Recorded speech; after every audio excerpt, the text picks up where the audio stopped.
Hi hello नमस्कार।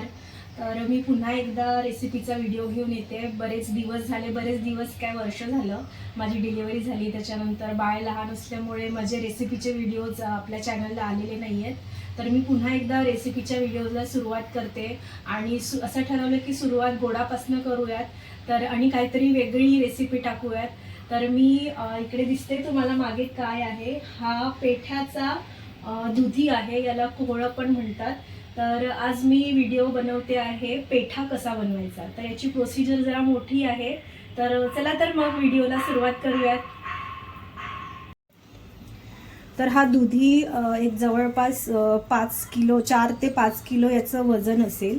आणि हा जेव्हा आणला तेव्हा याच्यावर असं एकदम चुना लावल्यासारखं पांढरं होतं आणि हा आणून पण झाले 10 दिवस, तर याच्यावर परत असं चुन्यासारखं येतंय। तर एकदा हा धुवून घेतलेला आहे, मी आता परत धुवत नाही आहे कारण आपल्याला याचं साल काढायचंच आहे। तर मी आता पहिले कापते।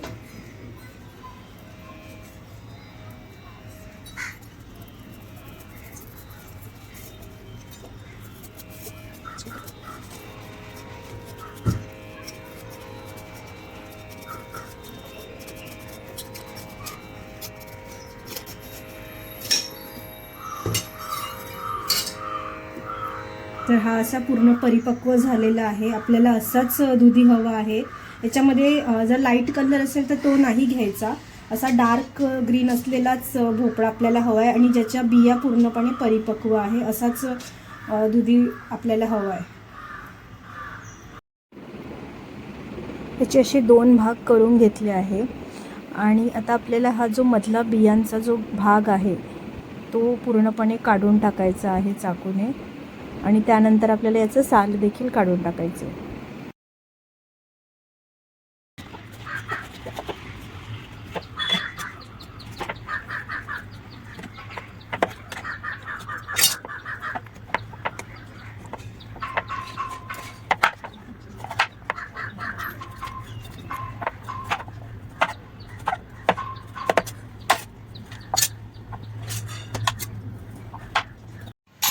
तर अशा प्रकारे कवर काढून सगळ्याच्या अशा फोडी करून घेतलेल्या आहेत चौकोनी। आणि आता आपल्याला याला असं टोचे मारून घ्यायचे आहे काटे चमच्याने, की जेणेकरून पाक याच्या आतमध्ये गेला पाहिजे।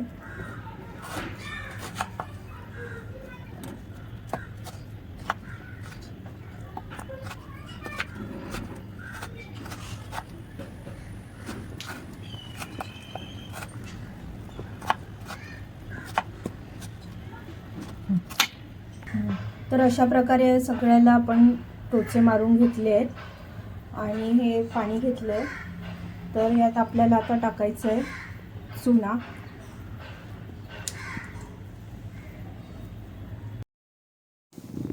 पूर्णपणे कापल्यावर आणि साल काढल्यावर हा मी अर्धा दुधी ठेवलेला आहे, त्याच्यापैकी अर्धाच दुधी घेतला आहे।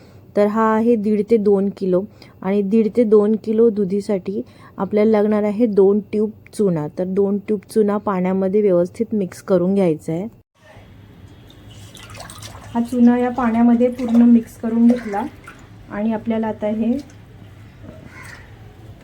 जे तुकडे याच्यात टाकून आपल्याला हे 8 ते 10 तास याच्यात भिजवत ठेवायचे।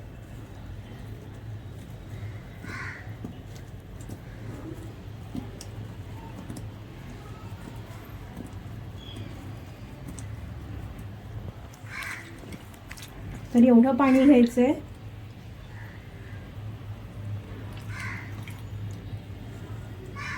एवढं पाणी घ्यायचंय की हे याच्यात पूर्णपणे डुबेल एवढं पाणी आपल्याला घ्यायचंय।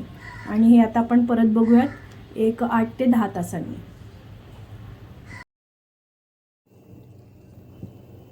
तर याला पूर्ण 12 तास झालेला आहे चुन्यामध्ये टाकून। आपल्याला कमीत कमी 8 तास आणि 8 तासाच्या वर 12, 13, 14 तास पण चालतं पाण्यात ठेवलं तर त्याने काही फरक पडत नाही की तुम्ही जास्त तास ठेवल्याने। पण कमी ठेवू नका, चुन्यामध्ये जास्त तास ठेवा, ज्याच्यामुळे की आपला जो पेठा आहे तो छान असा क्रिस्टलसारखा पारदर्शक होतो। तर हे मेन कारण आहे चुन्यामध्ये पेठा बुडवून ठेवण्याचं। तर चुन्यातनं या फोडी आपण काढून ठेवलेल्या आहेत आणि आता याला आपल्याला 2 ते 3 वेळा छान स्वच्छ पाण्याने धुवून घ्यायचे आहेत. तर आता आपण या फोडी छान 2 ते 3 वेळा धुवून घेऊयात. तर इथे आली आहे अवनी आणि तिला पण काहीतरी करायचं होतं. ती मागे लागलेली, मम्मा मला पण काहीतरी करू दे. तर मी तिला हे छान फोडी धुवून घेण्याचं काम तिच्याकडे दिलं आहे. तर ती ह्या फोडी छान धुवून घेते.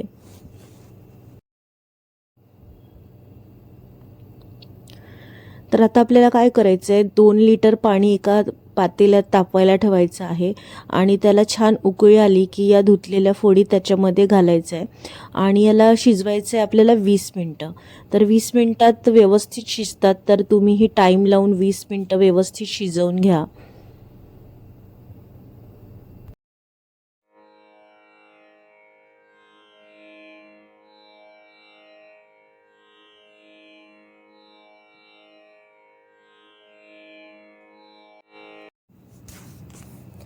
तर 20 मिनटं झाले आहेत आणि हे आपल्याला झाकून शिजवायचं आहे आणि तुम्ही आता बघू शकता आपला फोडी छान शिजलेल्या आहेत.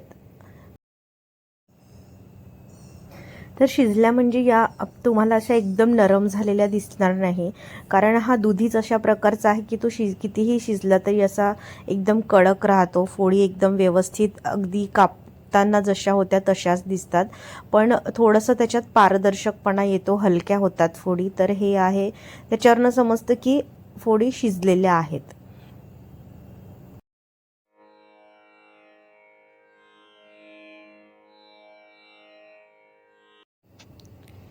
तर एकदा हा दुधी छान शिजवल्यानंतर आपल्याला तयार करायचा आहे पाक.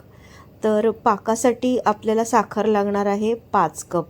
आपला जो दुधी होता कापल्यानंतर तो 1.5 ते 2 किलो होता आणि त्याच्यासाठी आपल्याला 5 कप म्हणजे 1.25 किलो साखर लागणार आहे. आता आपल्याला यात टाकायचं आहे पाणी. तर 5 कप साखरेला त्याच कपाने पाणी घ्यायचं आहे 3 कप. तर मी याच्यात 3 कप पाणी टाकते आहे.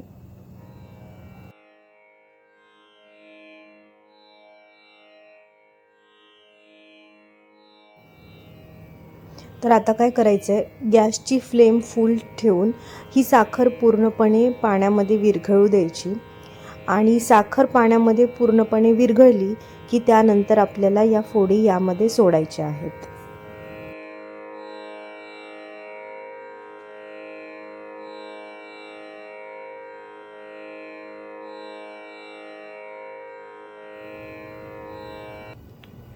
आता हाय फ्लेमवर छान याचा पाक बनवून घ्यायचा आहे आणि या पूर्ण प्रोसेसला 1 पाऊण तास जातो आणि पाऊण तासानंतर आपला पाक तयार होणार. तर तुम्ही बघू शकता आता पाऊण तास झालेला आहे आणि छान पाक तयार झालेला आहे. तर पाक कसा चेक करायचा, तर त्याच्यासाठी आपल्याला एक थेंब एका प्लेटमध्ये टाकायचा आहे आणि ती प्लेट अशी स्लांटिंग करून बघायची की तो थेंब पूर्णपणे वगळत नाही आहे ना. तर तुम्ही बघू शकता हा थेंब पटकन वगळत नाही आहे, म्हणजे तुमचा पाक रेडी आहे. तर पाक आपल्याला असाच बनवायचा आहे. 1 तारीख 2 तारीख किंवा 3 तारीख असा पाक आपल्याला नको आहे. हा पाक व्यवस्थित त्या फोडींमध्ये आतमध्येपर्यंत मुरतो. या फोडी आपल्याला रात्रभर किंवा तुम्ही एक 8 ते 10 तास या पाकातच ठेवायच्या आहे आणि 8 ते 10 तासानंतर आपल्याला या फोडी या पाकातनं काढायच्या आहेत. वाव, तुम्ही बघताय कलर किती छान आला आहे, कलर चेंज झाला आहे आणि आता आपला पेठा हा तयार झालेला आहे, ऑलमोस्ट तयार झालेला आहे. तर तुम्ही बघताय की आपला जो पाक होता तो पूर्णपणे या पेठ्यांनी शोषून घेतला आहे आणि खाली अगदी थोडासा पाक उरला आहे. तर आता काय करायचं आहे, आपल्याला या फोडी आपल्याला एका जाळीमध्ये काढून घ्यायच्या आहे. की जाळीमध्ये याच्यासाठी की त्याच्यातला जो उरलेला पाक आहे तो खाली आला पाहिजे, तळाशी आला पाहिजे. तर माझ्याकडे ही एक जाळी आहे आणि मी त्याच्यामध्ये या सगळ्या फोडी काढून घेते आणि त्याच्याखाली एक प्लेट ठेवली आहे, म्हणजे त्याचा जो एक्स्ट्रा पाक आहे तो त्या प्लेटमध्ये जमा होणार. तर पूर्ण फोडी काढल्यानंतर हा एवढा पाक उरलेला आहे. तर तुम्ही याचा यूज कशामध्ये पण करू शकता. पिठामध्ये तुम्ही याच्या गोड पुऱ्या बनवू शकता किंवा सरबत बनवू शकता लिंबाचं, कारण आपण याला कुठलाही फ्लेवर दिलेला नाही आहे. त्याच्यामुळे तुम्ही याचा यूज कशामध्ये पण करू शकता. तर मी फ्लेवर याकरता दिला नाही आहे की आपण जो बाजारात पेठा खातो तो एक त्या दुधीलाच एक फ्लेवर असतो, तो फ्लेवर खूप छान लागतो. आणि जर तुम्हाला फ्लेवर द्यायचा असेल तर तुम्ही याच्यात वेलची किंवा जायफळ टाकू शकता, केसर टाकू शकता.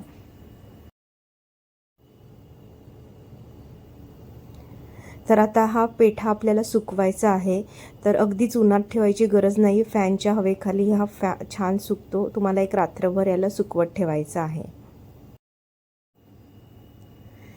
तर आता हा पेठा पूर्णपणे तयार झाला आहे. तुम्ही कलर बघताय चेंज झाला आहे, अगदी असा पारदर्शक क्रिस्टलसारखा कलर आलेला आहे आणि छान असा लुसलुशीत पण दिसतोय. तर आणि तुम्हाला जर हे जास्त दिवस स्टोअर करायचं असेल तर हा पेठा 2 महिनेसुद्धा टिकतो. तर त्याच्यासाठी तुम्हाला आणखी जास्त सुकवायचं आहे, 2 ते 3 दिवस फॅनच्या हवेखाली सुकवायचं आहे. आणि तुम्ही बघताय खाली पाक याचा जमा झालेला आहे. वाव, घरच्या घरी तयार झाला आहे स्वादिष्ट असा पेठा. जर तुम्हाला ही रेसिपी आवडली असेल तर व्हिडिओला लाईक करा, चॅनलला सबस्क्राईब करा आणि बेल आयकॉन दाबायला विसरू नका. पुन्हा भेटूया एका नवीन रेसिपीसह. धन्यवाद.